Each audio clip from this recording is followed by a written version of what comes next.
Most of us believe that we think independently, that our thoughts are our own. But what if that's not true? What if many of the ideas that move us, shape us, even dominate us, were never really ours to begin with? What if we've simply inherited a way of thinking from the world, absorbed through repetition, upbringing, expectations, and quiet submission?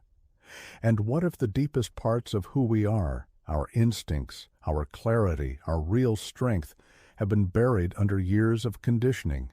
This isn't about self-help. This is about truth.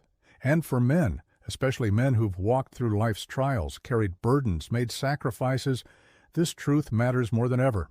You see, there's a hidden architecture behind your mind, a structure to how you see the world.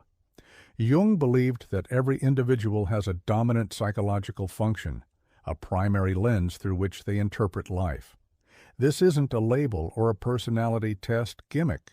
It's a key to understanding why certain things make sense to you, and others never have.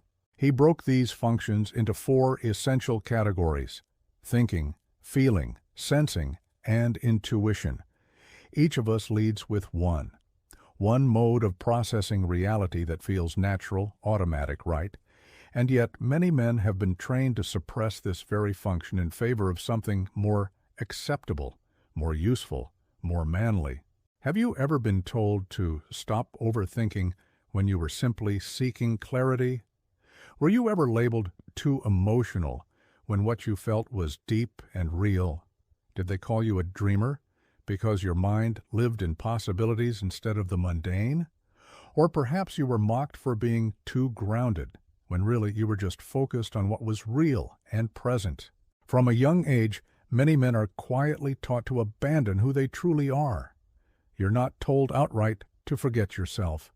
You're just slowly shaped, like a river carving stone, and over time you forget that there was ever another way to be.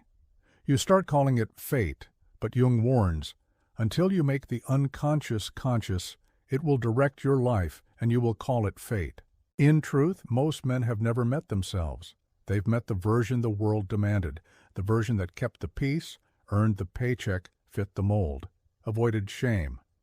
But the real self, that quiet, unshakable center, still lives within. And understanding your dominant function is one way to reconnect with it. Now, Jung's functions don't stand alone. They also flow through 2 opposing attitudes, introversion and extroversion. This isn't about being shy or outgoing. That's surface level. It's about where your energy naturally goes. The introvert moves inward. He reflects. He draws strength from solitude, from stillness, from the interior world that few others ever see. The extrovert moves outward. He engages. He draws energy from movement, from people, from direct interaction with life. There's no superior mode, only alignment or misalignment.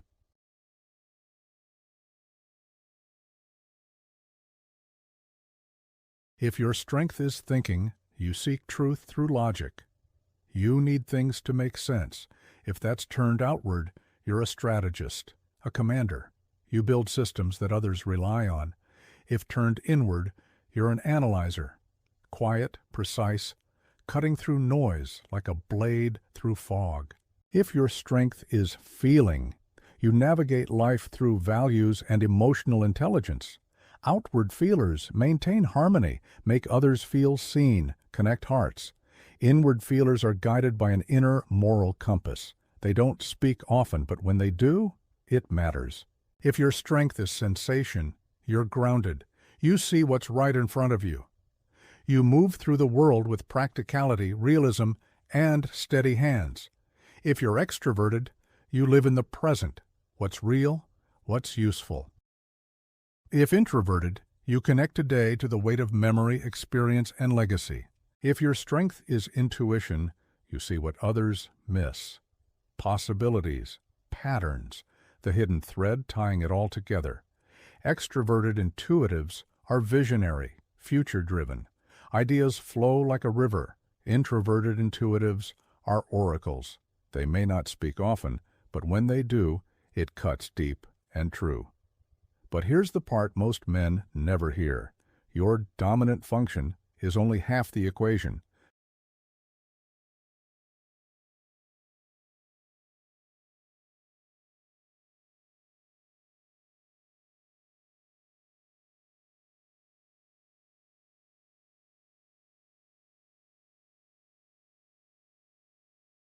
The journey of life isn't just about doing what you do best. It's about reclaiming the parts of you that were lost, silenced, or never allowed to breathe. So let me ask you, who are you, really? Have you been living the life of a thinker in a world that demanded feeling? Have you been sensing reality while your mind longed to imagine? Have you been told to speak when your wisdom was born in silence? You are not broken. You are not behind. But you may be misaligned, and now, perhaps for the first time, you're ready to remember yourself. So I'll leave you with this. Don't just ask, what do I do? Ask, what part of me have I never given permission to lead? Because in that question lies your direction, and in your honest answer lies your return. If this message stirred something in you, good. It means you're still alive beneath the armor. Subscribe, stay with the journey, and we'll keep uncovering the truth. Not the easy truth, but the kind that sets a man free.